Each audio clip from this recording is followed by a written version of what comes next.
인스티튜셔널 리뷰 보드에서 IRB라고 하는데 그 각 대학에서 연구윤리위원회가 있죠. 그래서 이제 그 연구를 수행하기 위해서 그 연구 수행 과정에서 생길 법한 어떤 윤리적인 문제를 어떻게 적절하게 이 연구자가 대응하고 해결할 건지를 이제 윤리위원회 심사를 하죠.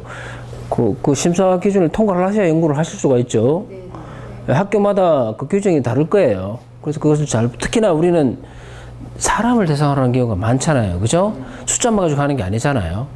그리고 나하고는 몇백 킬로미터 떨어져 있는, 그죠? 설문지만 주는 그런 참여자와의 관계가 아니잖아요. 그러니까 내가 연구 현장에 들어갔을 때 이 사람도 나한테 영향을 미치고 나도 이 사람한테 영향을 미칠 수 있거든요. 특히나 참여자가 약자일 경우에. 예를 들어서 뭐 그 불법 체류자 신분이다, 아니면 뭐 굳이 여성을 약자로 봐야 되는지 모르겠지만 여성이다, 아니면 나이 어린 아이다, 아니 남성이다, 어린 학생이다, 아니면 나와 어떤 유괴적인 관계에 있는 사람이다 등등. 그러면 연구자 그러니까 이 참여자에게 미칠 수 있는 여러 가지 이제 영향들을 어떻게 이제 상쇄시킬 건지 이제 계획이 필요한 거죠. 그 구체적인 계획을 이제 그 윤리위원회에서 묻는 거죠. 그래서 그 이제 질문지들 작성을 하고 연구 계획서도 보내고 뭐 질문을 할 거면 질문지도 하고 뭐 동의서 뭐 필요한 서류들을 다 제출을 해서 심사를 받아야 되죠. 방금 말씀을 들으니까 인터뷰를 했는데 인터뷰 질문지가 연구 계획서 단계에서 질문지와 이제 달라졌대요. 달라질 수 있습니다. 심지어 달라져야 한다고 봐요. 연구가 진행되면서. 근거 이루면서 달라지죠. 근데 그게 이제 다시 윤리위원회 심사를 받아야 되는데 그렇지 않아 가지고 학위 논문이 취소됐다고 그래요. 학위 논문이. 연구를 새로 해야 되나요, 그러면? 아유, 끔찍한. 심지어 제가 다니던 UBC는 제가 저 자신을 연구했잖아요. 자서전적 연구면. 그러니까 내가 내 자신을 연구해도 윤리위원회 심의를 받아야 돼요. 왜? 내가 나에게 얼마나 윤리적으로 연구할지를 다른 사람한테 증명해야 되죠. 그게 아니고 내가 나의 이야기를 쓰더라도 그 이야기 속에 다른 사람이 등장할 수 있겠죠. 그죠? 나 혼자만 나오는 게 아니잖아요. 그러면 그 사람들도 어떤 윤리적으로 해를 끼칠 수가 있다라는 측면에서 그것을 어떻게 없앨 건지 윤리심의위원회를 통과를 해야 된다고 그러더라고요. 저는 안 받았죠. 제 졸업하고 그 다음에부터 자서전적 연구도 받으시오 그렇게 바뀌었더라고요. 자, 연구 방법. 이 연구가 어떤 연구 방법론적 배경에서 이루어지고 있는지를 간략하게라도 진술을 하셔야 됩니다. 나는 뭐 해석적 패러다임에서 뭘 쓴다 그렇게까지는 이야기하실 필요는 없지만 여러분이 이제 문화기술지를 쓴다, 민속방법론을 쓴다, 실행연구를 한다 그러면 이 실행연구가 어떻게 비판적 패러다임에서 이런 현장의 문제를 발견하고 그 과정에서 개선을 하고 참여자와 함께 어떤 동등한 민주적인 관계에서 그렇게 나아가려고 한다는 점에서 이 연구 목적과 부합하는 연구 방법론이다. 이런 식으로 쭉 설명해 주면 오케이, 이 사람은 이 패러다임에서 이 방법론으로 이 목적으로 나아가고 있구나 라고 얘기를 할 수가 있겠죠. 그리고 중요한 거 연구 현장과 참여. 오케이, 예로서 이거 넘어가고 연구 현장과 연구 참여자에 대한 기술. 표준의 수가 적을 경우에는 아까 말씀을 드린 것처럼 참여자 한 사람 한 사람을 묘사하듯이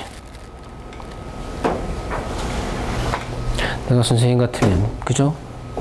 그 연령대가 어느 정도 되는 남성분, 어디에 근무하시는, 뭐 안경을 쓰시고, 헤어스타일은 어떠시고, 옷은 어떤 색깔을 입고 다니시며, 표정은 항상 뭐 어떻게 진지하시고, 쫙.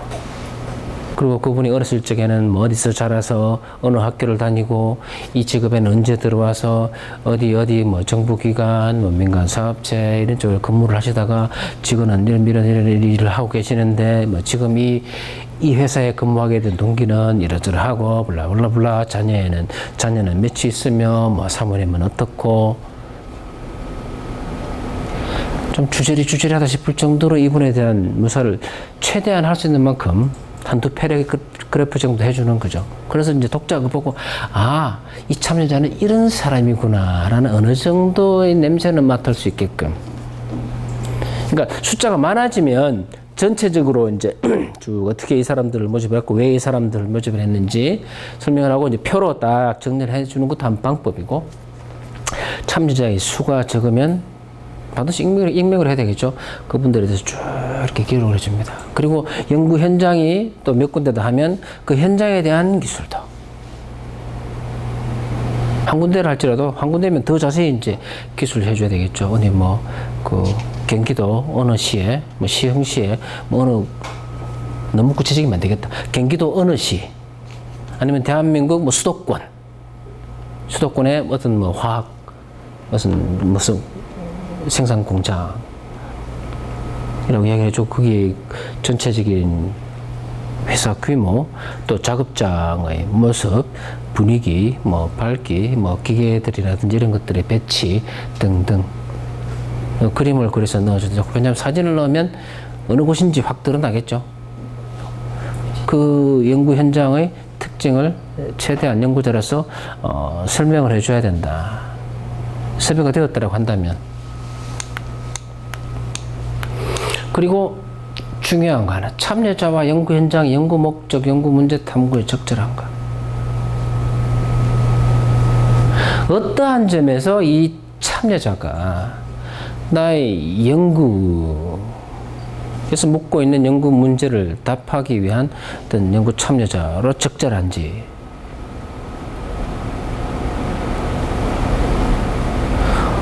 그냥 질적 연구는 그죠? 목적 표집이니까 그냥 주위에 있어서 그냥 표집했어요.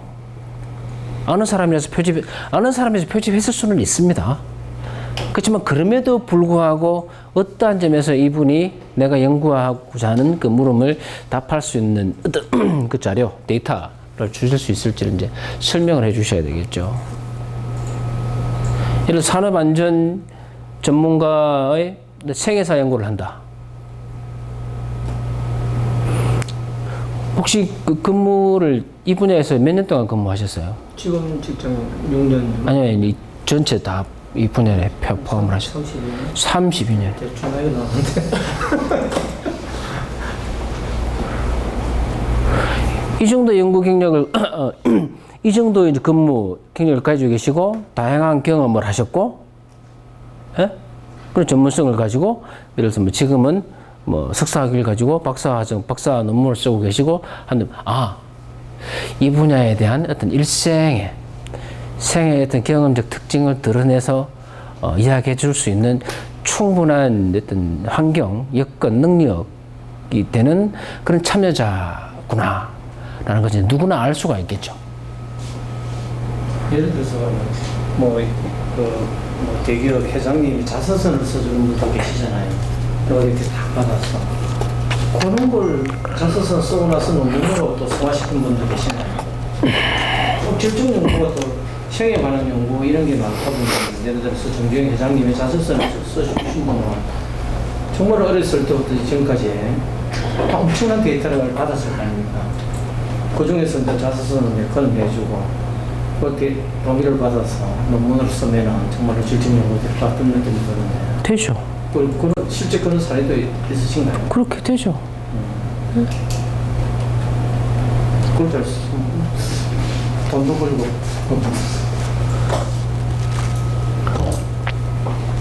되죠. 되죠. 동의만 받으면. 네. 그래, 이제 그 전문가의 생애사 연구를 하는데, 신차민, 이제 갓 1년, 2년 차 된 사람을, 오케이, 이분을 산업안전 분야의 전문가로서의 생애사에 관한 연구를 하려고 한다. 이거 말이 안 되잖아요. 그죠? 그 연구 현장도 마찬가지예요. 연구 현장이 내가 용이하게 왕래할 수 있는, 접근할 수 있는 그런 현장인지, 심지어 들어갈 때마다 허락을 받더라도, 아니면 저기 군사분계선 안에 있는 곳이면 사실 곤란할 수도 있잖아요. 그죠? 연구 현장이 어떻게 내가 접근 가능한지, 그리고 그것이 나의 연구 문제를 탐구하는데 어떤 측면에서 적절한지, 혹은 때로는 그 분야, 그 산업 분야의 어떤 대표성을 이야기하는 것도 괜찮아요. 이 산업 분야, 뭐 음식이나 뭐 의료나 무슨 제조업체 대표적인 업체가 여러 개 있을 거 아니에요. 그 중에 한 곳을 선정을 했다. 그래서 규모는 어느 정도 크고, 예? 그 회사 연역은 얼마나 되고, 이 정도 물품 생산을 하고, 이 정도의 근로자들이 근무하는 곳이기 때문에 어느 정도의 대표성을 가진다라고 해도 설득이 되겠죠. 사실 제가 지난번에 작년에 쓴 논문, 교사 전문성으로서의 독특성 논문이 있는데, 케이스가 한 사람이었어요. 한 사람. 생애사 연구였었는데, 이제 막 이제 교감 대신 나는 선배인데, 그분이 나름대로 색깔을 가지고 평생 이제 교직에서 몸담아 모으신 분이었고, 그분이 어떤 한 분야의 굉장한 전문가예요. 이제 영재교육, 발명교육 분야의 전문가여서, 사실 수치로 따지면 그렇지만 수많은 수상, 표창, 뭐 과학교사상 다 수상하고, 그 특허청에서 하는 특허 강사 양성 과정의 강사까지 하고 있는 사람이거든요. 나름대로 색깔을 충분히 가지고 있는 사람이잖아요. 그러니까 이런 사람이기 때문에 이 사람이 자신의 색깔만을, 그 색깔을 추구하고 그것으로서 교사로서 어떻게 평생을 살아왔는지를 탐구를 해봄으로써 교사의 정체성이 우리 일반적인 모든 교사들이 공유하는 그런 일반적인 어떤 규칙, 일반적인 어떤 특성뿐만 아니라 그 한 사람의 어떤 독특한 삶의 어떤 색깔, 방향으로 규정될 수도 있다라고 이야기하기 위해서 이 사람을 선정을 했다라고 하니까 이제 설득이 되는 거죠. 그냥 그렇게 독특하게 살아왔으니까.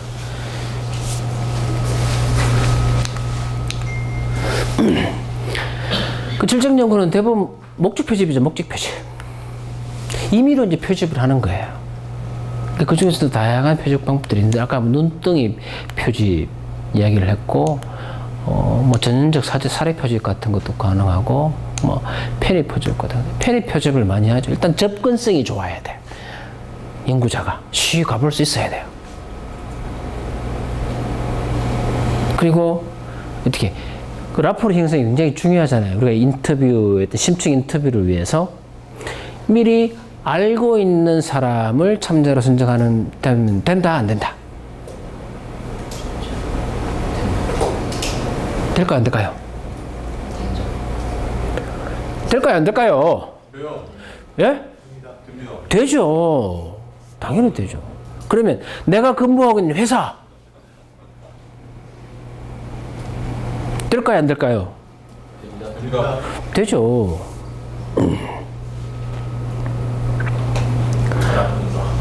그 접근성이 굉장히 중요해요. 이 연구 데이터 수집 기간 동안뿐만 아니라 데이터 수집을 공식적으로 내가 3개월, 4개월 했어요. 근데 뒤에 이제 논문을 쓰고 있는데, 논문 쓰다 보니까 데이터가 또 부족한 거예요. 그럼 다시 가보고 싶을 수도 있고, 다시 가서 사람을 만나보고 싶을 수도 있잖아요. 그럴 때 용이하게 다시 접근할 수 있는 곳이라야 되죠. 하여 편히 연구 현장과 참여자에게 접근의 편의성을 고려를 해서 현장과 참여자를 표집하는 게 좋을 것 같다라는 것. 그리고 표집의 기준과 표집의 수를, 이 두 가지 문제예요. 표집 기준과 수를 명료하게 밝히는 것. 어떠한 점에서 이분이 나의 연구 참여자로 이제 적절한지, 이분을 선택한 나의 기준들이 있겠죠. 그리고 이 연구 방법론의 특성상 몇 명의 참여자 혹은 참여 현장이 이제 수용 가능한지,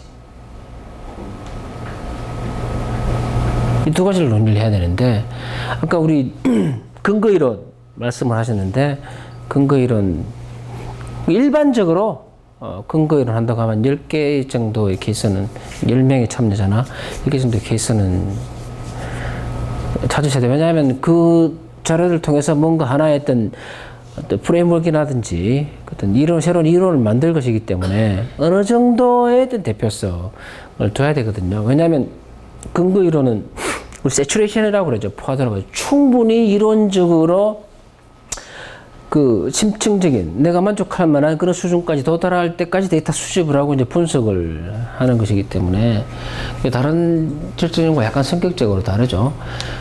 일단 이 예를 보는 게 나을 것 같아요. 그리고 참여자의 선정 기준을 밝히는데 일부 모든 연구 방법론은 아닌데 일부 연구 방법론에서는 기준 그 이론가들이 이 연구 방법론을 사용을 할 때 이런 기준을 적용을 해라 라고 제시를 해놓은 게 있어요. 예를 들어서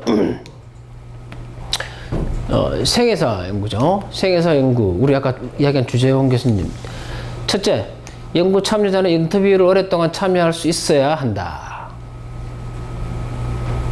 그 신체적으로 건강해야 되고, 그죠? 그런 어떤 환경적인 여건이 돼야 된다. 왜냐하면 인터뷰를 3번, 4번 할 것이기 때문에. 둘째, 연구 참여자는 자신의 삶에서 발생한 사건과 경험을 풍부히 회상하고 이야기할 수 있는 언어적 능력이 있어야 된다.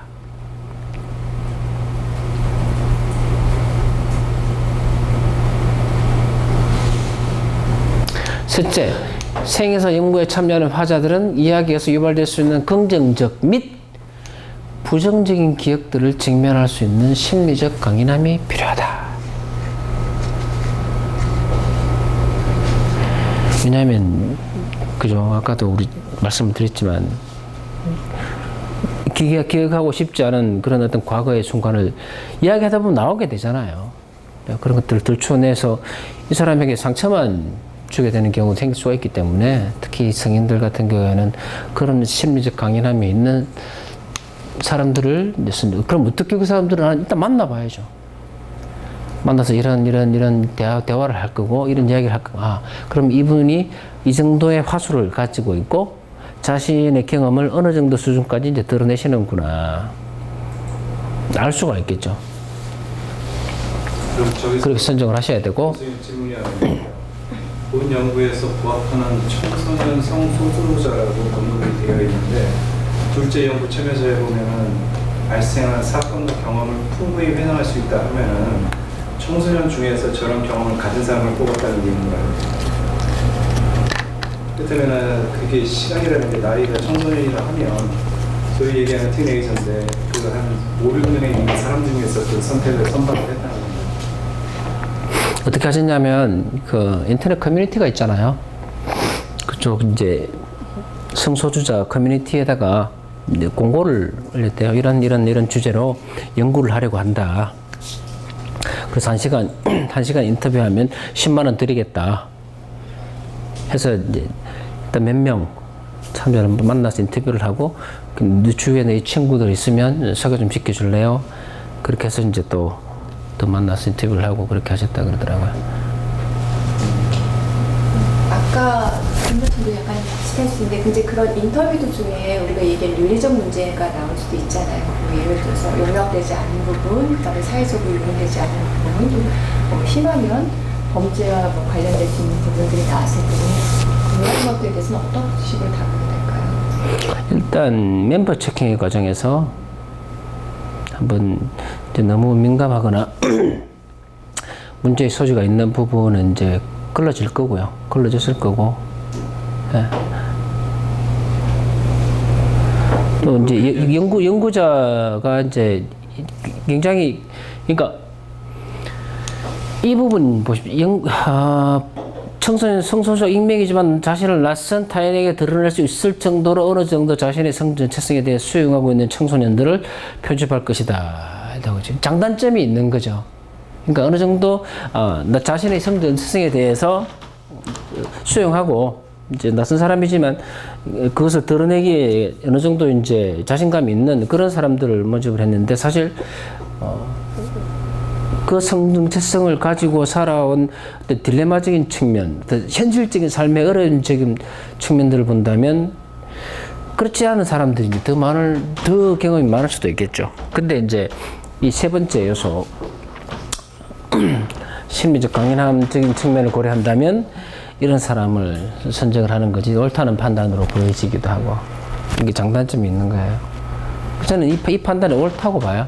다른 한 연구자분은 야, 그거 다 자기 집도 잘 살고 대학도 가고 커뮤니티도 나와서 뭐 피켓도 들고 그 정도 하는 사람들은 자신감 있게 살아가는 사람이다. 실제로 그늘에 있는 사람들은 그저 다 못하는 사람들인데 그쪽으로 들어가야지 했는데 이제 만약에 그분들에 접근을 했을 경우에는 이제 이 부분이 좀 문제가 될 수도 있지 않았을까라는 생각이 들기도 하더라고요.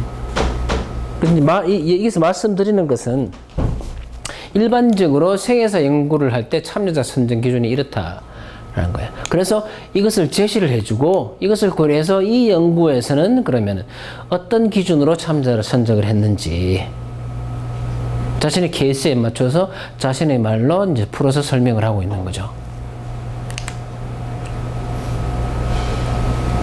그리고 중요한 것. 이제 질적 연구의 특징 중에 하나가 중요한 게 유연성이 좀 가변적인 거예요. 심지어는 연구 목적, 연구 문제도 바뀌기도 하죠. 연구 과정 중에. 근데 그런 경우는 조금 드물고 참여자나 연구 현장이 바뀌는 경우는 종종 있습니다. 여러분이 5명의 참여자를 대상으로 연구를 시작을 했어요. 그 과정 중에 불미스러운 사고가 날 수도 있고 멀리 너무 먼 곳으로 이사나 이민을 가버릴 수도 있고 아니면 연구자 내가 싫어서 그냥 드랍할 수도 있고 예기치 못한 상황들이 발생을 할 수도 있죠. 그렇다고 한다면 어떻게 다시 어떻게 참여자를 더 모집을 하겠다. 그렇게 연구를 수행을 하겠다라는 계획도 이제 연구 계획서에서 이제 밝혀주셔야 돼요. 그게 핵심이죠. 오케이. 나는 지금 10명의 참여자를 모집을 할 거야. 근데 현재 6명 정도 모집이 되었습니다. 4명 더 모집을 하겠습니다. 있는 그대로. 그리고 연구 진행 과정 중에 혹시 참여자 중에서 이제 탈락자, 낙오자가 생기면 어떻게 더 추가로 모집을 해서 최소한 참여자의 수는 이 정도로 맞춰서 연구를 하겠다라는 이제 계획을 밝히셔야 된다라는 거죠. 연구 계획서에서.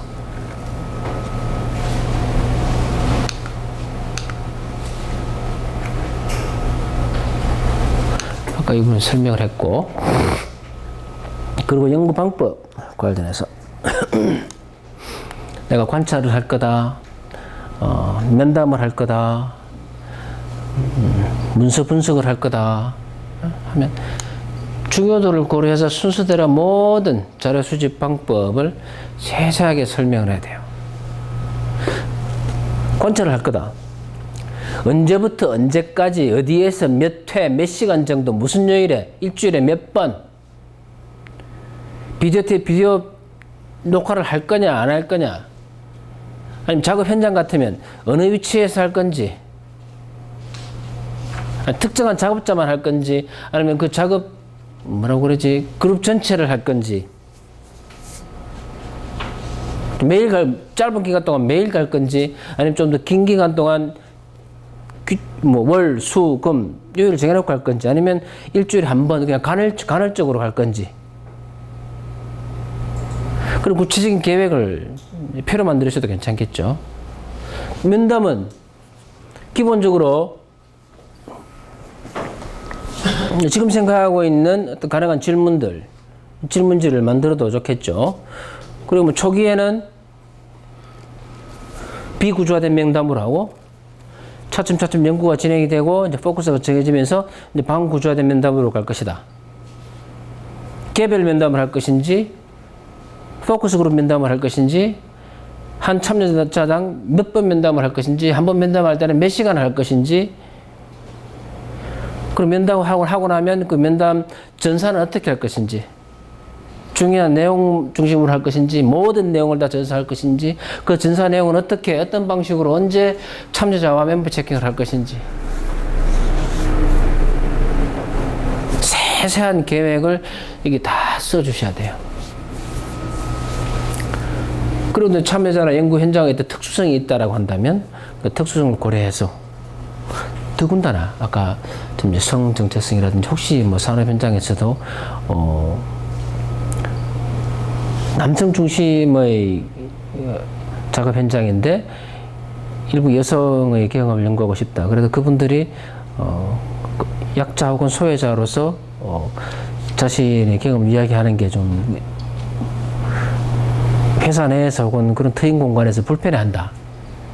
그럴 수 있잖아요.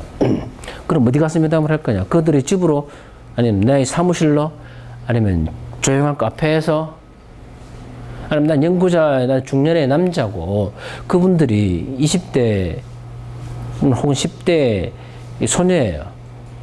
이 관계도 고려를 해야 되잖아요. 그러면 1대1 면담보다는 뭐 2대1 면담으로 뭐 갈 것이다라는 등등. 세부적인 가능한 어려움, 그런 상황 등을 고려를 해서 내가 어떻게 자료 수집을 할 것인지를 진술을 해 주셔야 된다라는 거.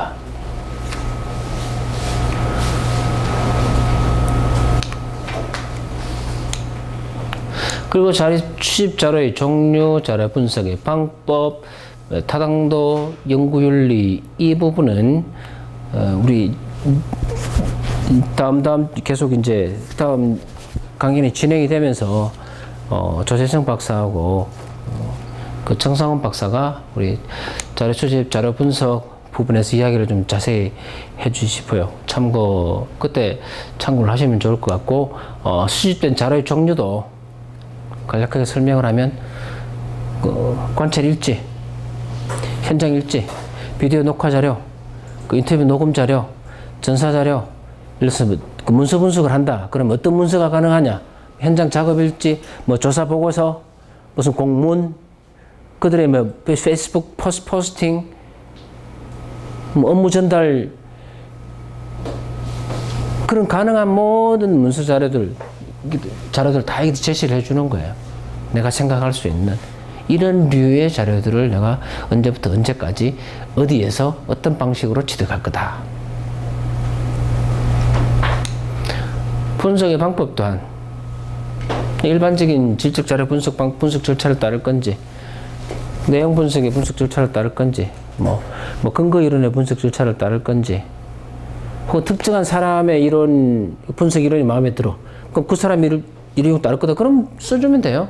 이 사람은 뭐 생애사 연구에서 혹은 내러티브 연구에서 이런 분석 절차가 이러한 점에서 유용하다 라고 했으므로 나는 그 사람의 어떤 절차에 따라서 이렇게 분석할 거다. 프로그램은 뭐 파랑새를 쓸 거다. 파랑새가 마음에 안 들면 뭐 엠비보를 쓸 거다. 뭐 아틀라스 TI를 쓸 거다. 그리고 내가 수집한 모든 자료들은 어떻게 나만의 비밀 공간에 딱 저장을 해서 절대로 유출되지 않도록 할 거고 백업은 어떻게 할 거다. 백업 꼭 하셔야 됩니다. 백업. 제가 쓰던 컴퓨터가 2번 딱 죽은 경험이 있는데 2번 다 한 번은 석사 논문 막 써가지고 교수님께 딱 보냈는데 죽어버렸어요. 근데 박사 논문 쓰면 똑같은 일이 벌어졌어요. 박사 논문 아니구나. 박사 논문 종합시험 칠 때 우리는 박사 종합시험을 3달 동안 치거든요. 그러니까 한 달에 페이퍼를 하나씩 써내야 돼요. 그러니까 각 그 종합시험 문제를 제가 이제 만들어서 왜 그 질문을 탐구해야 되는지 레포트를 써요. 그리고 그 교수님들에게 보내드리면 이제 승인을 해주시면 그날부터 땡 해가지고 이제 3개월 동안 논문 학술지 논문 정도까지는 아니고 페이퍼를 3개를 써서 제출해야 되는데 오늘이 되더라 해가지고 오늘 딱 보냈는데 그날 오후에 컴퓨터 확 죽어버리는 거예요. 와, 왜 그 얘기 하여간 데이터를 백업을 꼭 하시라. 데이터 백업.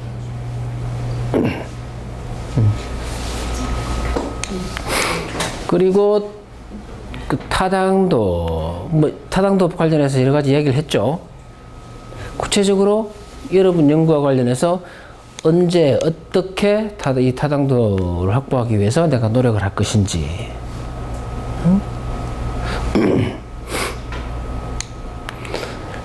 참여자와 깊은 라포르를 형성할 것이다.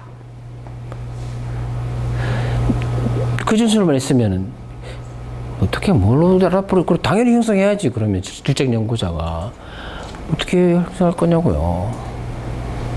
때로는 그들의 어떤 직업적 어려움도 들어주고, 어떤 참여자는 좀 뭐 운동을 좋아한다 그러면 운동도 같이 한번 해주기도 하고, 같이 쉬는 시간에 뭐 수다도 좀 떨어주고, 그들이 필요한 거 있으면 내가 윤리적으로 문제되지 않는 범위 내에서 충분히 지원을 해주고, 그들 어떤 직업적 삶의 보람을 찾아가기 위해서 내가 전문가로서, 여러분들 전문가잖아요, 그죠? 할 수 있는 조언, 지원을 해줄 것이다 라는 것을 진술을 좀 세세하게 해주시면 그 진정성이 느껴지시겠죠. 물론 공식적으로는 그 현장에서 실천에 있던 개선, 실행 연구 주로 추구합니다만은 다른 모든 연구, 실적 연구는 마찬가지인 것 같아요. 현장에 들어가고 참여자를 만나고 하면 영향을 미치고 영향을 받을 수밖에 없죠. 그럼 영향을 미친다라고 한다면 긍정적인 영향을 미치고 싶은 것 아니에요, 그죠? 그래서 그 객관적인 데이터를 수집해야 되기 때문에 나는 최소한의 인풋 혹은 영향을 줘야 된다. 그런 부담은 전혀 가질 필요가 없을 것 같아요. 그러니까 데이터 유도 신문을 해서 데이터를 왜곡시킬 이런 의도가 전혀 아닌다면은, 인간 대 인간으로서 이제 대화하고 소통하고 하는 그런 진정성을 확보하는 게 사실 라포르 형성의 가장 중요한 전략인 것 같아요. 그리고 연구윤리, IRB 통과했다, IRB 규칙을 준수해서 이렇게 할 거고 이렇게 할 것이다 하시면 되죠.